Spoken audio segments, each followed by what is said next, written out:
What's up? So recently LEKATO reached out to me and they offered to give me one of their wireless guitar transmitters if I could review it. So here we are. These are the WS-70s made by LEKATO. As you can see, it tells you which one is the receiver and which one's the transmitter. And right off the bat, I feel like it feels kind of flimsy. Like I could literally just crush it into pieces if I just squeeze hard enough. So I gotta actually be kind of gentle with handling these. But otherwise, it seems okay. These things kind of rotate. So it's actually kind of nice. Different guitars, you know, they have different settings. Same thing with different pedals. So, you know, we're just gonna be playing around with it and seeing kind of what goes on. To turn it on, you kind of hold down this button right here. And then they're both green, and they actually automatically paired for me. So I didn't read the instruction manual, I just kind of turned it on and it paired. So the actual equipment I'll be using today is Christine, aka my RG1550M Prestige. And I installed the Marzio Evolution pickups, so there's no question of quality. And I'll be running it through my old Zoom G1X pedal into a Bose GT1 multi-effects. The only reason I have the Zoom G1X pedal still is because their noise suppression is actually like way better than the Bose GT1's noise suppressor. It's weird. Anyway, the patch I'll be using on the GT1 is just a normal clean patch, and also the patch that was made by Herman Lee, because I want to be cool like Herman Lee. Anyway, so here we go.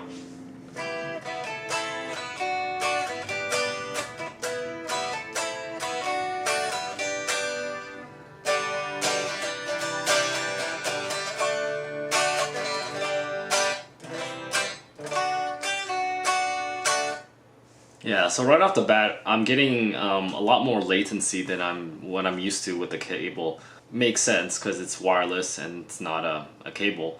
But I think this latency is still like playable. It's noticeable, but it's playable. I wouldn't recommend it for recording purposes and what I usually do. But I mean, having the freedom to kind of just move around it is kind of nice. Let's check out the distorted channel.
Yeah, I mean, same thing. The latency is still there. It's noticeable, but it's certainly playable still. Even if you were to kind of record using this, I wouldn't recommend it, but it's still definitely possible.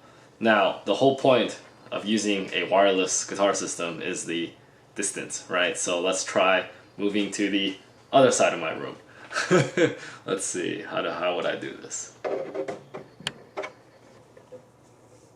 Alright, now I'm on the other side of my room. The speakers are still over there though, so it should be the similar sound.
So not bad. I mean, for 40 bucks, for 45 bucks, it's a wireless guitar system that actually kind of works. The latency is low enough that you can, record with it. You could basically do what you want with it. I've never played live before, but I assume you could play live with the 5 millisecond latency. I didn't notice any drops even when I was on the other side of the room, even when I was moving. Didn't notice anything like that. Sound quality is basically there. I could do like a cable swap with this comparison, but I think it's really unnecessary because it's almost the same. It's not noticeable, especially I think if you're playing live, the difference is barely noticeable. Final verdict. I like everything about it except for the latency. I think that's inherent with wireless guitar systems. So in terms of just jamming out, yeah, that's fine. But in terms of if you're going to be recording guitar pieces, then maybe still stick with the cable if you can. So yeah, if you like this kind of content, be sure to tap that like button and hammer on the subscribe button, and I'll see you next time in probably another cover video.